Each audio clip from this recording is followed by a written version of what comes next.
आइए आज हम बात करते हैं कोरियोकार्सिनोमा की। तो देखिए कोरियोकार्सिनोमा क्या होता है कि rare malignancy of trophoblastic tissue. तो ये जो ट्रोफोब्लास्टिक टिश्यू है ना, इसी की मैलिग्नेंसी होती है और ये रेयर होती है। तो ये ट्रोफोब्लास्ट क्या होते हैं पिछली वीडियो में अच्छे से बात करके आए हैं। बस यहाँ पे क्या है कि ये जो ट्रोफोब्लास्ट है आउटर सेल मास, इसी को हम ट्रोफोब्लास्ट बोलते हैं और इसी की मैलिग्नेंसी होती है। और ट्रोफोब्लास्ट में देखिए यहाँ पे दो पार्ट होता है, साइटोट्रोफोब्लास्ट और सिंचियोट्रोफोब्लास्ट। ये पिछली वीडियो से बिल्कुल मिलती जुलती है और वो देख लें, उसके बाद ये देखें। तो यहाँ पे हम बता दिए कि इसी का जब मैलिग्नेंसी होगी तो इसको हम बोलते हैं कोरियोकार्सिनोमा। और यहाँ पे देखिए क्रोनिक विलाई जो होगी ये प्रेजेंट नहीं होगी, यही बताया गया कि विदाउट क्रोनिक विलाई प्रेजेंट। तो क्रोनिक विलाई यहाँ प्रेजेंट नहीं होंगी। और यहाँ पे अब रिस्क फैक्टर की बात की जा रही है कि रिस्क फैक्टर क्या है, तो most commonly occurs after N abnormal pregnancy. तो एबनॉर्मल प्रेगनेंसी के बाद ये हमको देखने को मिलता है, जैसे हेरिडिटरी फॉर्म मोल। तो ठीक है, हेरिडिटरी फॉर्म मोल हम पीछे बात करके आ चुके हैं। और इसी तरीके से एबॉर्शन, इन सारी कंडीशन में हमको कोरियोकार्सिनोमा देखने को मिलता है। और देखिए एक्स्ट्रा पॉइंट क्या बताया गया, can occur non gestationally in gonads. तो ये नॉन गेस्टेशनली इन गोनेट्स में भी हमको देखने को मिलता है, यानी ये गेस्टेशन से अलग भी हमको देखने को मिल सकता है और ये गोनेट्स में देखने को मिलेगा कोरियोकार्सिनोमा। ठीक, तो ये हो गया कोरियोकार्सिनोमा का रिस्क फैक्टर और इंट्रोडक्शन। अब हम आइए बात करते हैं प्रेजेंटेशन की। तो देखिए present with abnormal uterine bleeding, तो हमको एबनॉर्मल यूट्राइन ब्लीडिंग देखने को मिलेगी।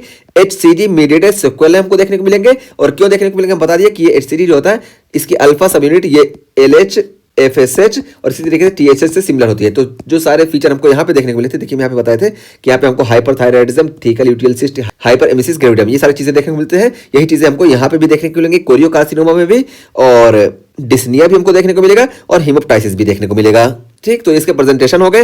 और उसके बाद देखिए अब इसके सेपरेट की बात की जा रही है कि इसका सेपरेट हेमेटोजेनस जो होता है मोस्ट कॉमनली होता है और ये लंग्स में सबसे ज्यादा सेपरेट होता है। तो कोरियोकार्सिनोमा का मोस्ट कॉमन मेटास्टेसिस हमको लंग्स में देखने को मिलती है और वेजाइना में भी देखने को मिलती है। तो most common lungs followed by vagina, ये चीज हो गई।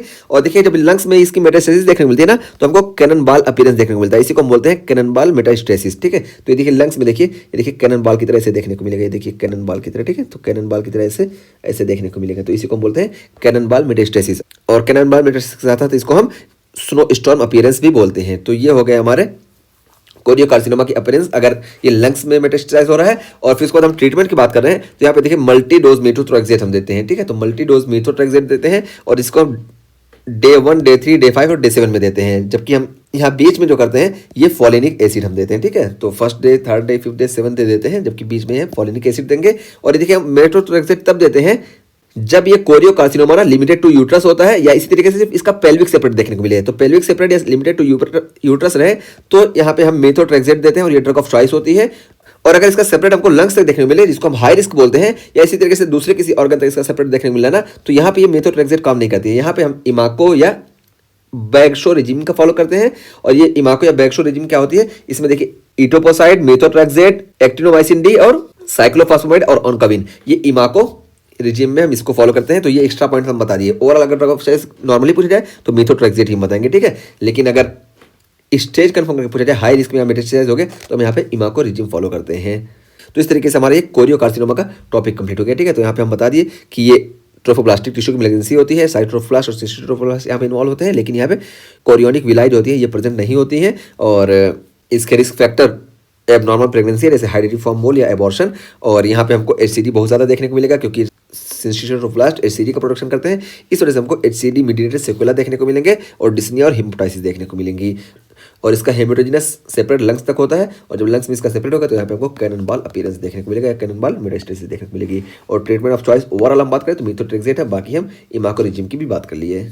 अच्छा, यहाँ पे हम ट्रीटमेंट की तो बात कर लिए, लेकिन यहाँ पे हम लैब डायग्नोसिस की भी बात कर लेते हैं। ठीक है, तो देखिए लैब डायग्नोसिस हम कैसे करते हैं। तो देखिए कोरियोकार्सिनोमा के लिए ना हम बताएं, यहाँ से देखिए यहाँ पे ये बताएं कि इसमें हमको HCG ज्यादा देखने को मिलता है क्योंकि यहाँ पे ये साइटोट्रोफोब्लास्ट और सिंचियोट्रोफोब्लास्ट इन्वॉल्व होता है। ठीक है, तो इस वजह से यहाँ पे हमको HCG ज्यादा देखने को मिलेगा। और कितना ज्यादा देखने को मिलेगा ना, जब हम लैब डायग्नोसिस करेंगे तो हमको ये 10% से ज्यादा देखने को मिलेगा। तो 10% से ज्यादा देखने को मिला पहले हफ्ते में, फिर हम क्या करेंगे दूसरे हफ्ते में फिर से चेक करेंगे। ठीक है, तो दूसरे हफ्ते में फिर जब चेक करेंगे फिर ये 10% से ज्यादा देखने को मिलेगा और फिर 10% से ज्यादा देखने को मिला तो फिर तीसरे हफ्ते में फिर से चेक करेंगे और तीसरे हफ्ते में फिर ये हमको 10% से ज्यादा देखने को मिलेगा। तो लगातार 3 हफ्ते अगर हमको ये 10% से ज्यादा देखने को मिला ना, तो हम कंफर्म हो जाएंगे कि ये कोरियोकार्सिनोमा है। ठीक है, तो ये HCG के बेस पे हम इसको चेक कर लेते हैं कोरियोकार्सिनोमा है या नहीं। ये लैब डायग्नोसिस हम बता दिए।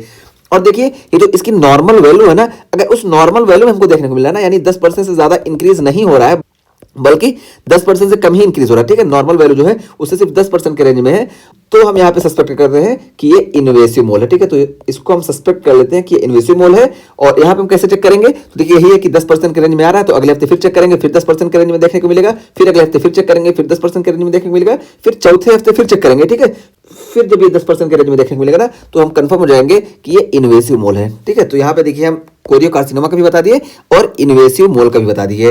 अब देखिए ये इन्वेसिव मोल क्या होता है, इसको भी हम एक बार क्लियर कर दें। ये चीज हमको शुरू में क्लियर करना था, लेकिन हम सबसे लास्ट में क्लियर कर रहे हैं। लेकिन हम यहाँ पे इसको समरी के तौर पे समझो बता रहे हैं कि ये जो ट्रोफोब्लास्ट है ना, देखिए ये ट्रोफोब्लास्ट, इसी ट्रोफोब्लास्ट से जो ट्यूमर ओरिजिनेट होते हैं, इसी को बोलते हैं गैस्ट्रेशनल ट्रोफोब्लास्टिक न्यूप्लेसिया। ठीक है, तो गैस्ट्रेशनल ट्रोफोब्लास्टिक न्यूप्लेसिया इसी से ओरिजिनेट होते हैं। तो एक बार फिर से हम बता दें कि देखिए जब ये एम्ब्रियो के इनर सेल मास बनता है, इसी को हम बोलते हैं एम्ब्रियोब्लास्ट, इससे एम्ब्रियो का फॉर्मेशन होता है। और ये जो बाहर वाला होता है, इसको हम बोलते हैं ट्रोफोब्लास्ट। और इस ट्रोफोब्लास्ट में हमारे साइटोट्रोफोब्लास्ट और सिंचियोट्रोफोब्लास्ट, ये दोनों होते हैं और ये दोनों मिलकर प्लासेंटा का फॉर्मेशन करते हैं। और इसी से जो ट्यूमर ओरिजिनेट होता है, उसी को हम बोल देंगे गैस्ट्रेशनल ट्रोफोब्लास्टिक न्यूप्लेसिया। तो ये चीज हो गई।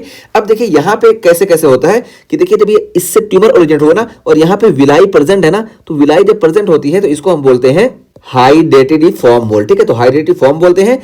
और अगर यहाँ पे ये विलाई एब्सेंट है, विलाई नहीं प्रेजेंट है ना, तो इसको हम बोल देते हैं नॉन मोलर ट्रोफोब्लास्टिक न्यूप्लेसिया। ठीक है, तो ये नॉन मोलर हो गया और ये हाइडेटिफॉर्म मोल हो गया अगर विलाई प्रेजेंट है। तो देखिए यहाँ पे हम क्लासिफिकेशन भी लिख दिए हैं कि गैस्ट्रेशनल ट्रोफोब्लास्टिक न्यूप्लेसिया जो होता है, ये ट्रोफोब्लास्ट से ओरिजिनेट होगा। और अगर यहाँ पे विलाई प्रेजेंट है तो इसको हम हाइडेटिफॉर्म मोल बोलते हैं।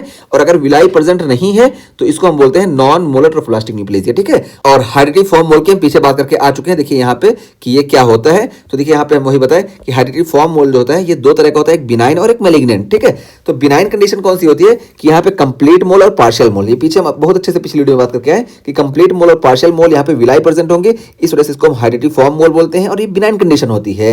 लेकिन जब यही मैलिग्नेंट कंडीशन हो जाती है ना, यानी यहाँ पे जो होता है मैलिग्नेंसी हमको देखने को मिलती है, तो इसी को हम बोलते हैं इन्वेसिव मोल। ठीक है, तो ये देखिए मोल जब इन्वेसिव हो जाता है, इन्वेसिव क्या है, मैलिग्नेंट ट्यूमर का फीचर है, तो इस वजह से इसको हम इन्वेसिव मोल बोल देते हैं। ठीक है, तो इसी हाइडेटिफॉर्म मोल में ही हमको कंप्लीट मोल और पार्शियल मोल देखने को तो बिलाइन कंडीशन, और यही जब मैलिग्नेंट हो जाता है तो इसको हम इन्वेसिव मोल बोल देते हैं।